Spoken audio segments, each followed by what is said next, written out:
O nosso tema agora é mediunidade na saúde mental, transtornos ou caminho, por Gláucia Lima.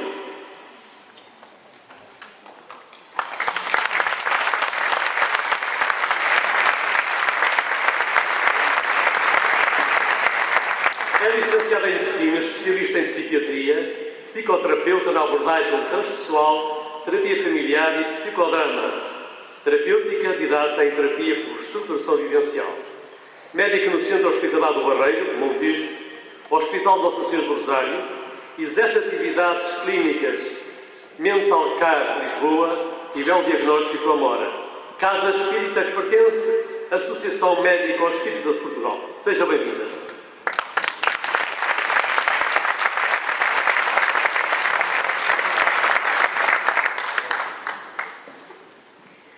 Meus irmãos, muito bom dia a todos. É com muito júbilo que eu aqui estou e gostaria de agradecer inicialmente ao presidente da Federação Espírita Portuguesa e parabenizar a organização deste evento, a Associação Espírita de Leiria, pela tão boa organização deste evento. Gostaria de vos dizer que minha alma está em júbilo pelas apresentações tão belas que aqui hoje já pudemos observar, as crianças tão lindas aqui a cantarem, que nos encheram de júbilo, de tanta alegria na alma. Também posso vos dizer que já aparecia em minha apresentação anterior, porque pudemos ver ali as pedras com dentes na boca e os homens a crescerem a barriga, já pensavam que estava na minha apresentação. Mas, coisa de maluco, não é? Mas pronto, escolhi esse tema, mediunidade, transtorno ou caminho, em primeiro lugar porque sou um pouco, para não dizer muito, ao longo do tempo, apaixonada pelo tema mediunidade. E fui dedicando ao longo dos muitos anos da minha vida algum tempo de estudo a esse tema. Transtorno ou caminho?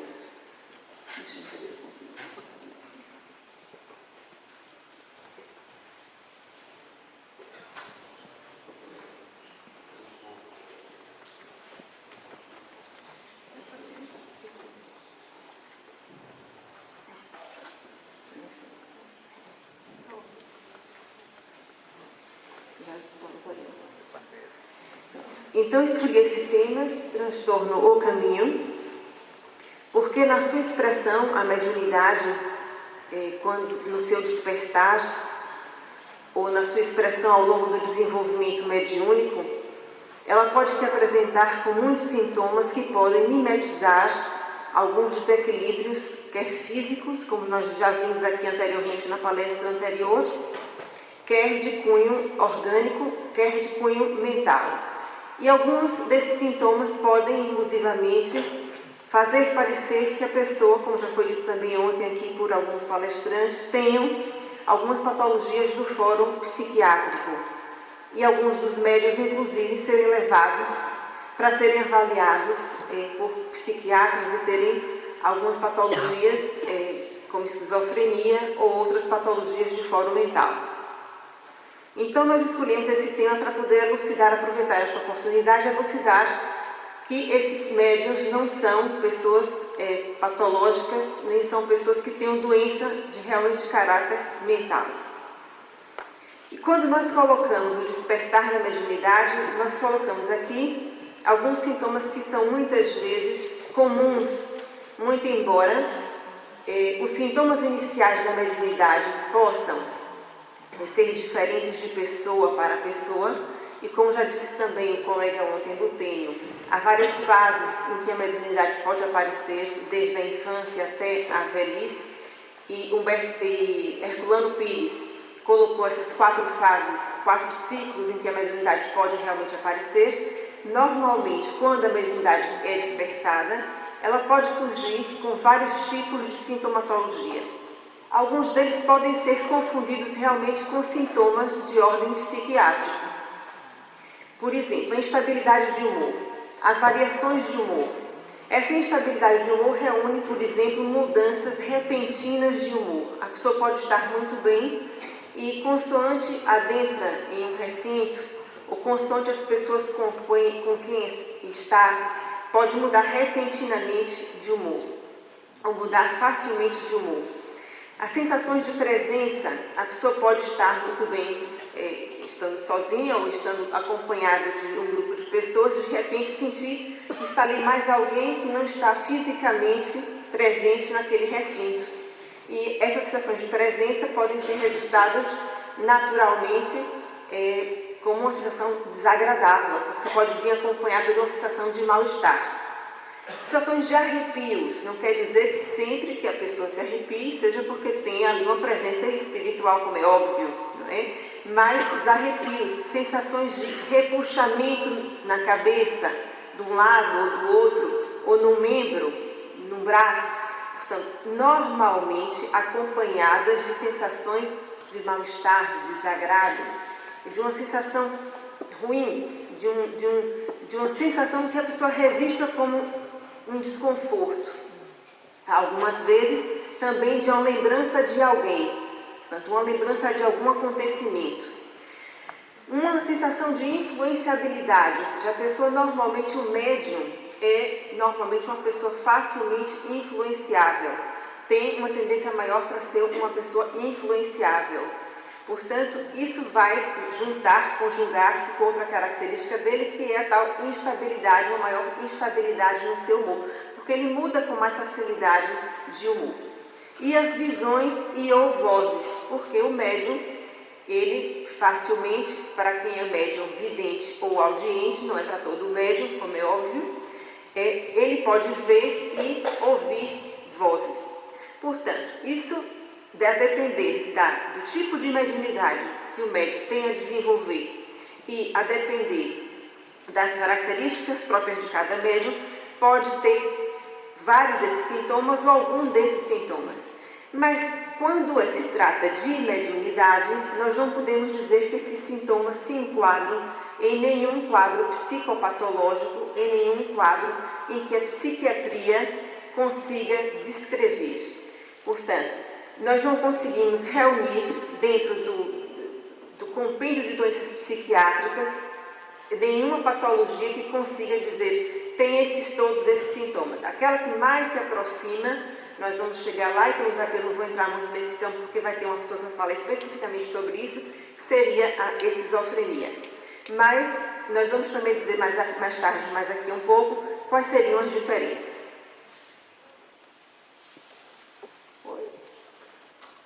Oh, meu Deus, eu estou fazendo aqui uma confusão.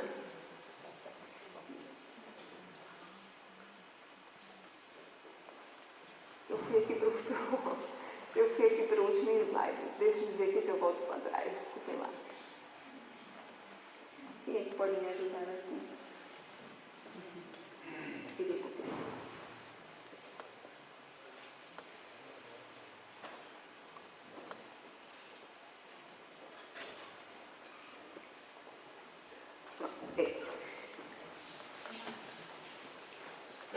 Então, nós temos aqui, isso foi referido pelo palestrante anterior, peço desculpa por essa atrapalhação, mas nós temos aqui a figura do Alexander Moreira Almeida, que é um doutor em psiquiatria pela Universidade de São Paulo, e o Alexander fez o seu doutoramento nessa tese. Portanto, o Alexander estudou 115 médiuns e a tese de doutoramento dele foi exatamente sobre a fenomenologia das experiências mediúnicas, o perfil e psicopatologia dos médiuns espíritas.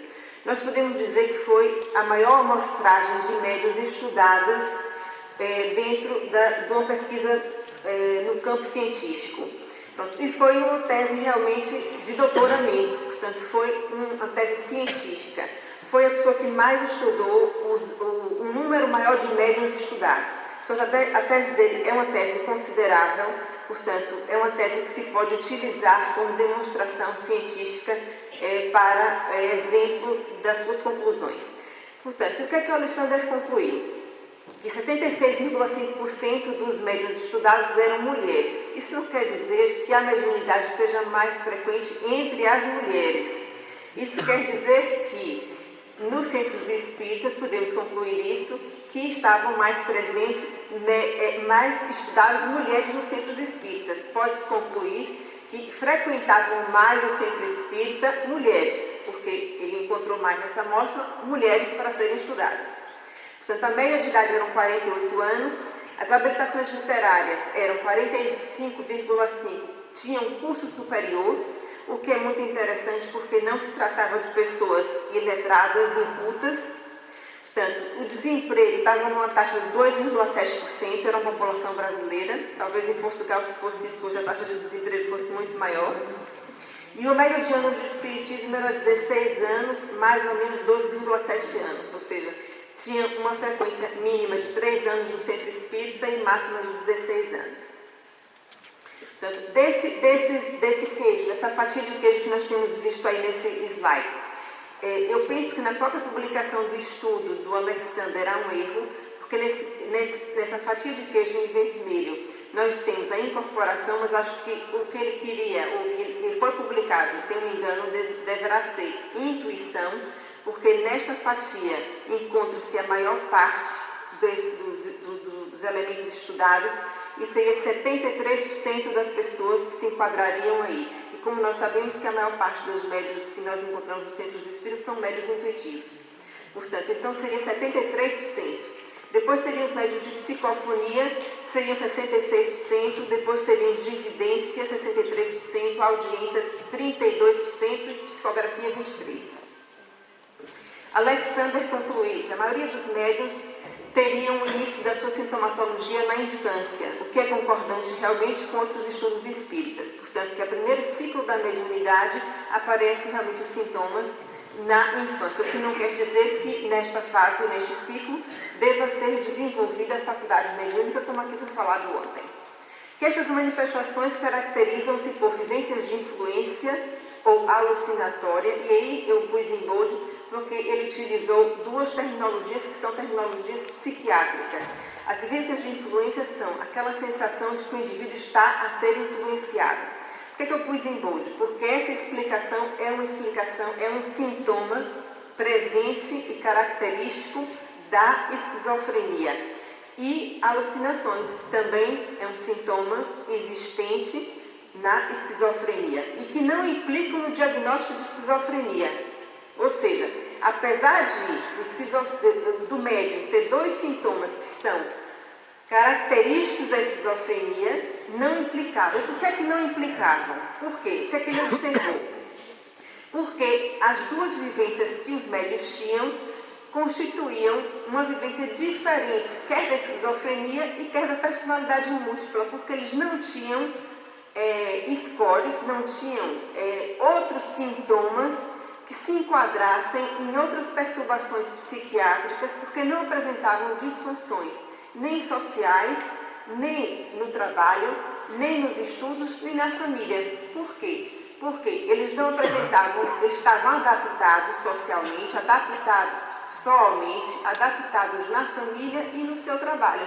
Ou seja, como viram anteriormente, eles eram pessoas que tinham emprego, eram pessoas que estavam socialmente ativas, eram pessoas que estavam organizadas socialmente, portanto, não eram pessoas que estavam desestruturadas, mas cujo fenômeno mediúnico estavam estruturados na sua vida social e familiar. Portanto, e na esquizofrenia, normalmente a pessoa cinde com a sua realidade. Aliás, este é realmente o significado da palavra esquizofrenia.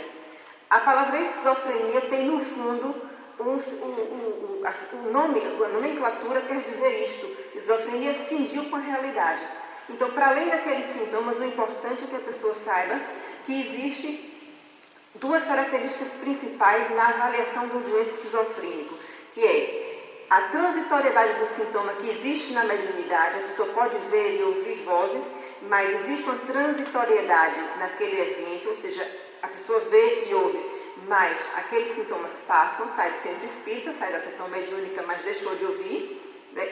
Acontece o fenômeno, mas ele deixa de acontecer, né? E a pessoa, antes e depois do fenômeno mediúnico, ele mantém-se ajustado à sua vida pessoal, familiar e social. Ele está íntegro na sua consciência do seu eu. E na esquizofrenia, a consciência do eu está cindida com a realidade. Depois, tudo aquilo que ele ouve e vê está contextualizado. Por exemplo, vou dar um exemplo de um doente que eu internei há poucos dias no hospital. Ele dizia que ele trabalhava num hotel em Lisboa e ele dizia que ouviu a voz de Jesus. Jesus lhe dizia que mandou olhar para o sol. Ouvia a voz de Jesus e Jesus lhe dizia que ele tinha que pôr para fora a serpente do mal.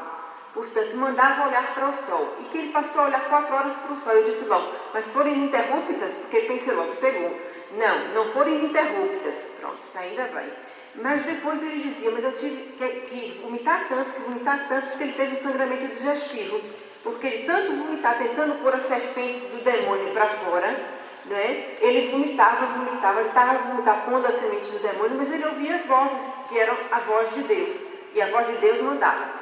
Então ele participava da igreja evangélica e, graças a Deus, o pastor da igreja evangélica convenceu de ir à urgência, e era brasileiro.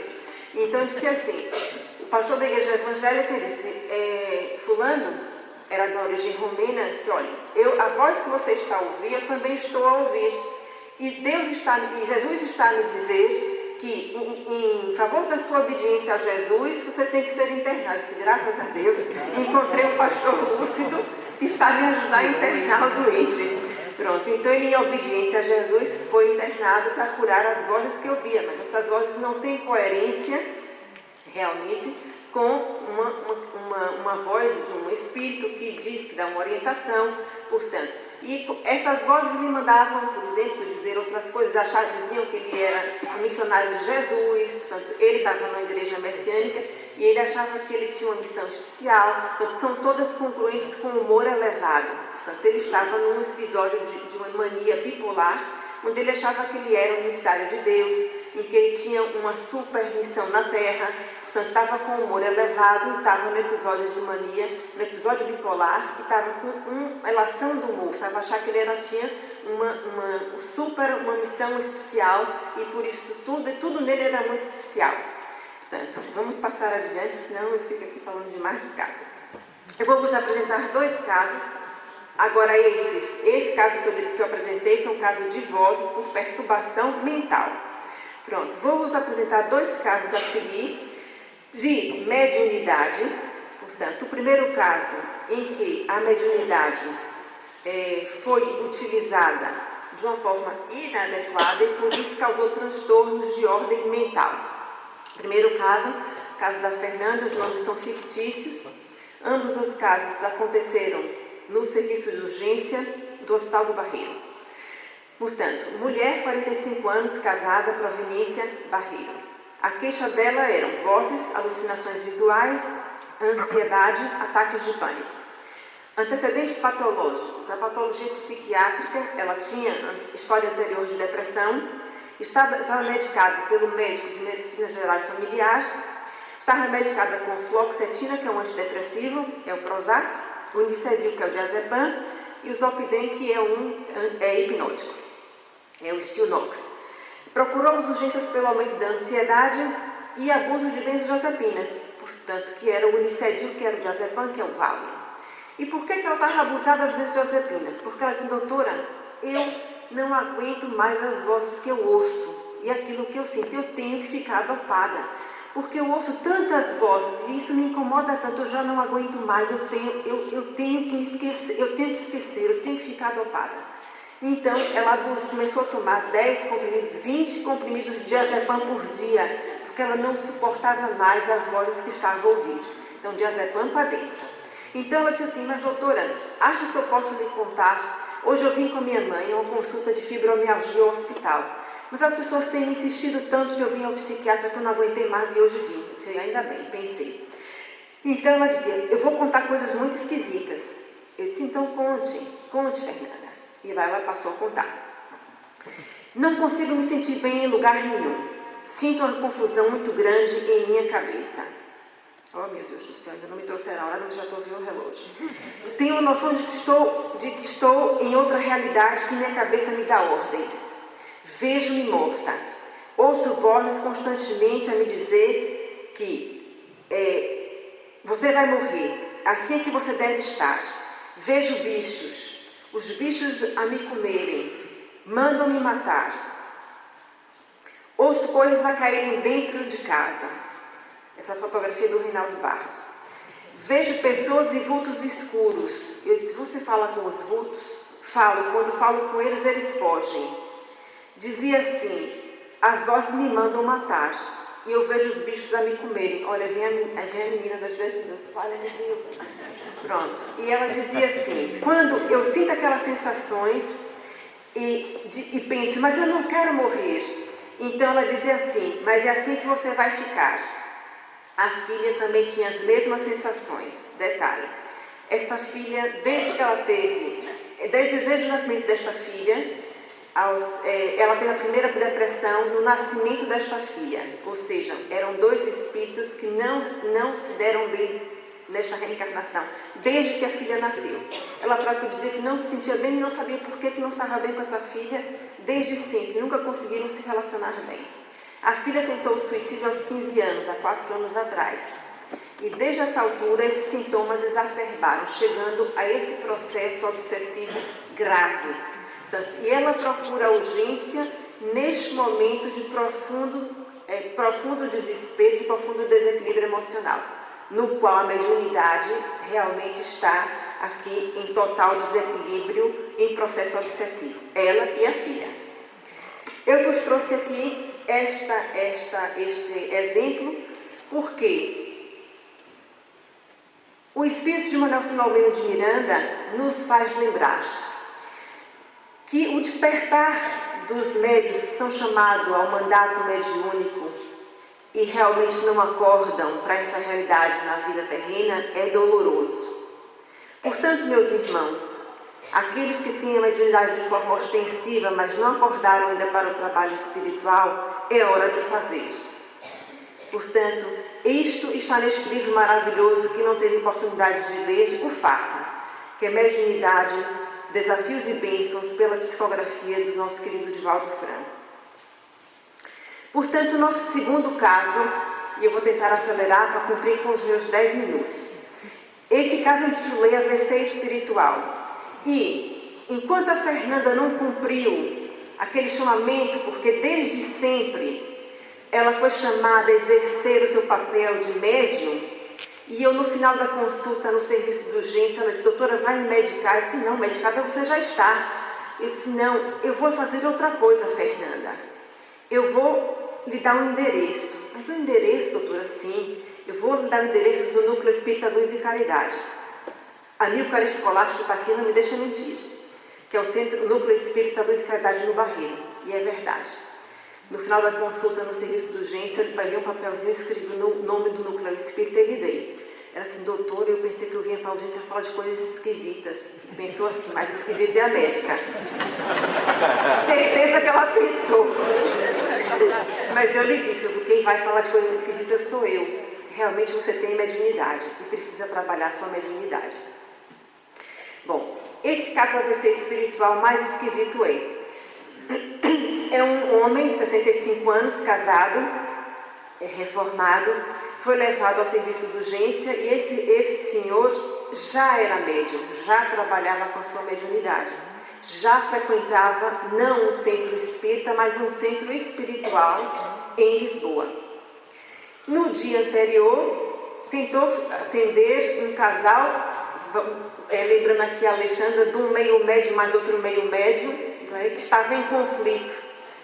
Pronto. E foi à sua casa tentando apaziguar a guerra dos dois, o conflito entre os dois. Tentou ajudá-los. E pediu uma fotografia daquele casal que estava em conflito, quase a divorciar-se, e disse, eu vou tentar ajudá-los.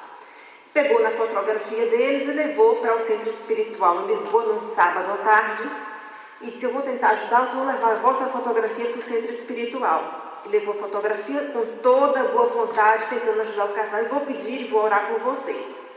Levou a fotografia do casal para o centro de desobsessão para fazer um trabalho com a fotografia do casal que estava pensando em separar-se. No domingo de manhã, queixou-se, levantou-se de manhã, sem força nas pernas, nos membros inferiores e superiores, com uma sensação grande de mal-estar, sem voz, sem perda de consciência e com tontura de início súbito. Chamaram Inês, a filha enfermeira no Hospital do Barreiro. Antecedentes patológicos: hipertenso, sem história de doença psiquiátrica. A hipótese diagnóstica que foi feita pelo diretor do serviço da urgência foi que o senhor estava com AVC. Foi avaliado pela medicina interna, solicitado exames auxiliares de diagnóstico, foi solicitado um TART encefálico, um eletroencefalograma, análises e tudo estava normal. O chefe de urgência me chamou e disse: nossa, isso é seco. Não está bem, então vamos ver o que é que o senhor tem. E a partir daí eu disse assim: bem, se falava com o senhor não respondia. Se valha-me Deus, ai Jesus Cristo, 5 minutos. Muito obrigada. Isso é uma perturbadora. Bem, eu vou tentar ser breve. Então, eu disse: o que é que eu posso fazer pelo senhor? Ele pensava, falava com o senhor e não respondia. Estava os olhos vidrados, fixos, perplexos. E eu dizia assim, ele só respondia a coisas muito simples. Se eu pedisse para ele mudar de cadeira, ele mudava, mas mais nada e com dificuldade. Não dizia mais nada, nem o olhar mexia. Eu disse: meu Deus, a única coisa que eu posso fazer para este senhor é orar. E concentrei-me e disse assim: bom, eu vou pedir aos espíritos amigos, neste momento, que o possam ajudar, porque eu não posso fazer mais nada. Não vou medicar o senhor, porque eu não sei o que o senhor tem. Não vou passar uma medicação, calma, o senhor está. Quer dizer, o que é que eu vou fazer? Internar o senhor também não vou. Porque assim, história não tenho. O senhor sentiu-se mal em casa, fez os exames estão negativos. O que é que eu faço pelo senhor? Não faço nada, vou agora. A única coisa que eu posso fazer realmente é uma prece e vou orar. Pedir aos espíritos amigos que o senhor realmente possa, que os espíritos possam interceder. E passado um pouco, o senhor começou a mexer os olhos, olha, está a melhorar. Começou a mexer as mãos e depois começou, passado mais ou menos 15 minutos, meia hora, o senhor estava perfeitamente bem. Começou a mexer-se, começou a realmente a comunicar comigo e depois: a doutora está a me ajudar, a doutora está a me ajudar. E eu cá com os meus botões: não sei o que é que eu estou a fazer, só estou a orar, mas com certeza o senhor está sendo ajudado, pensei eu. Bem, realmente o senhor foi ajudado pelos espíritos e disse que naquele dia de manhã ele sentiu uma forte influência espiritual que sentiu realmente amarrá-lo completamente e que se devia realmente à influência espiritual que ele sentiu relacionada ao casal que ele tentou ajudar. Eu vos trago esse caso, meus amigos, para vos dizer que não basta que nós tenhamos boa vontade para ajudar aos outros. Não basta que nós tenhamos só fé para ajudar aos outros. A gente tem que se armar também de estudo e de educação em relação à nossa mediunidade. E esse papel quem faz é o Centro Espírita. Portanto, nós temos que, para além da nossa boa vontade, nós temos a nossa capacidade mediúnica, mas nós temos que estudar e nos dedicar. Porque os caminhos são muitos. Mas para que esse caminho seja reto e bem dirigido, tem que haver educação no processo mediúnico. Portanto, quem desvia do seu caminho, não aceitando o seu mandato mediúnico, pode realmente incorrer em transtornos, em desequilíbrios espirituais. Quando realmente a mediunidade é praticada com abuso, para os seus benefícios próprios ou ilícitos, também pode incorrer em transtornos ou desequilíbrios, quer físicos, quer mentais.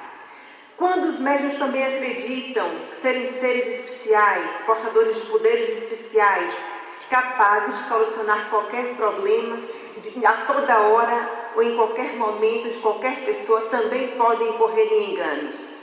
E quando o médium é tomado pela vaidade, pelo orgulho, também incorre nesses enganos e nesses tropeços no caminho. A mediunidade, quando ela é vivenciada com equilíbrio para o bem, portanto, aí nós temos um caminho. E esse é o papel que o Centro Espírita nos oferece, um caminho educativo, onde possamos viver a mediunidade com amor, com a caridade, que é essa verdade, realmente a mediunidade com Jesus. A mediunidade praticada em prol do nosso semelhante. A mediunidade que aqui, aproveitando, eu vou fazer de conta que tenho mais 3 minutos. A mediunidade que aqui é vivida conforme já foi dito aqui, a mediunidade praticada pelo nosso irmão maior, o nosso irmão Jesus. aquele que deu o nosso exemplo máximo, o maior médium de Deus. Que foi o exemplo máximo também através dos seus mensageiros, que aqui também já foi dito, Francisco de Assis, Joana d'Arc, Teresa d'Ávila, como foi dito pelo nosso amigo Divaldo Franco ontem. E eu vou pedir licença à espiritualidade e à nossa querida Joana, para falar do exemplo de Joana de Cusa muito brevemente. Porque Joana, meus amigos, essa Joana que nós conhecemos, a Joana de Cusa, portanto, essa Joana que viveu como esposa de Cusa, portanto, em Cafarnaum, essa mulher piedosa que acompanhou os passos de Jesus, que foi o exemplo e que não negou nos últimos momentos da sua vida, no circo, no Coliseu Romano, queimada junto ao seu filho que pedia mãe, renega, abjura e que não abjurou, e que sua vida é contada no livro Boa Nova, que foi psicografado por Francisco Cândido Xavier, através do espírito Humberto de Campos. Essa Joana viveu no século I, alma piedosa, que segundo os espíritos voltou como Clara de Assis, fundadora da ordem feminina franciscana, que viveu como Santa Clara de Assis, porque foi canonizada depois pelo Papa, em Assis. Essa também que foi segundo os Espíritos, que reencarnou como Joana Inês de la Cruz, mulher novamente religiosa. Esta Joana Inês de la Cruz, culta, mulher novamente que deu o seu exemplo pela caridade, pela bondade, pelo exemplo pelo outro. Essa Joana, novamente angélica de Jesus, que nasceu em Salvador, Bahia, cidade que vive o nosso querido Divaldo Franco, que hoje em dia tem uma artéria na cidade do Salvador chamada Joana Angélica, e que viveu no convento Conceição da Lapa.